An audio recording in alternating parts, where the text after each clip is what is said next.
Then question 2.19. The principle of parallax in section 2.3.1 is used in the determination of distances of very distant stars. The baseline AB is the line joining the Earth's two locations 6 months apart in its orbit around the Sun. That is, the baseline is about the diameter of the Earth's orbit, similarly equals to 3 into 10 to the power 11 meter. However, even the nearest stars are so distant that with such a long baseline, they show parallax only of the order of 1 second of arc or so. A parsec is a convenient unit of length on the astronomical scale. It is the distance of an object that will show a parallax of 1 second of arc from opposite ends of a baseline equal to the distance from the earth to the sun. How much is a parsec in terms of meters? जितना बड़ा question है उतना छोटा इसका answer है। देखिए, इसमें आपको थोड़ा की पॉइंट्स ध्यान रखने हैं। इन्होंने पहले बोला है बेसलाइन ए बी, ये क्या है आपका एक्चुअल में डायमीटर।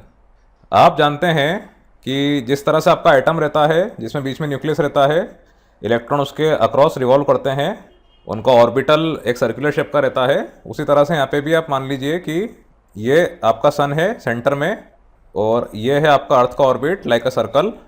ये अर्थ की पोजीशन ए और ये अर्थ की पोजीशन बी। ठीक, जैसे ही आपने ए बी को ज्वाइन करा तो आपको ये क्या मिल गया, डायमीटर। डायमीटर और line passes through the centre of a circle. Centre है आपका सन, इसको आप मार्क कर दीजिए ओ, वहीं लिख दीजिए सन।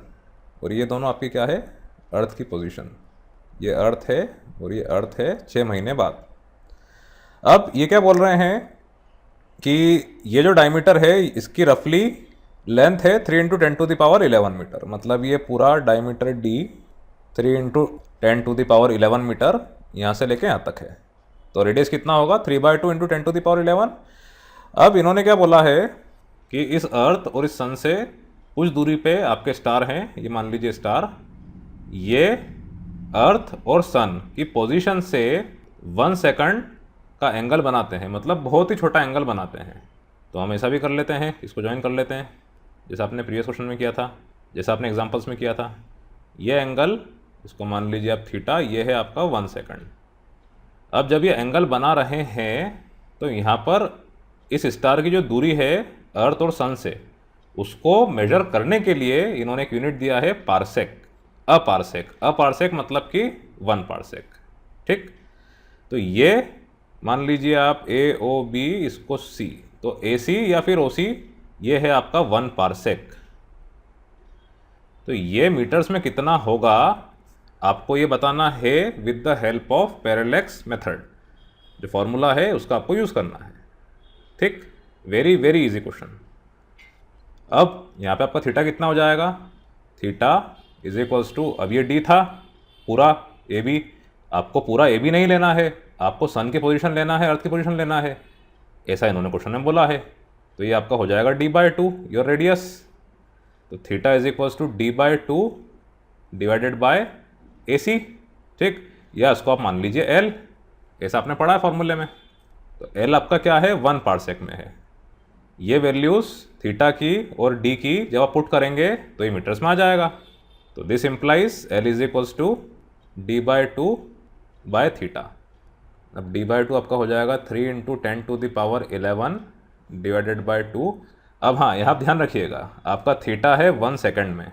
ठीक है, मैंने आपको क्या बोला था कि जब भी आप लेंथ के साथ एंगल की यूनिट को मल्टीप्लाई करते हैं तो उसको रेडियन में ज़रूर कन्वर्ट करें। आप जानते हैं 1 second is equals to 1/60 minutes और 1 minute is equals to 1/60 degree. और डिग्री को रेडियन में करने के लिए π/180 का मल्टीप्लाई आप करते हैं। तो ऐसा आपको मिल रहा है, ये सारी चीज़ें नीचे हो रही है। तो यहाँ पर ये आ गया पाए, ये ऊपर नीचे हुआ तो 3 इंटू 10 टू द पावर 11। अब इसको आप सॉल्व करिए तो ये आपको मिल रहा है 309,554.14 into 10 to the power 11 meter. और आपने सो करा साइंटिफिक नोटेशन में, तो देखिए आप कितने ज़ीरो आ रहे हैं यहाँ पे, कितनी प्लेसेस पीछे कर सकते हैं आप इसको, 1 2 3 4 5। तो ये हो जाएगा 3.09 into 10 to the power 16 meter. ये इसका आंसर है, इज इक्वल टू 1 पारसेक।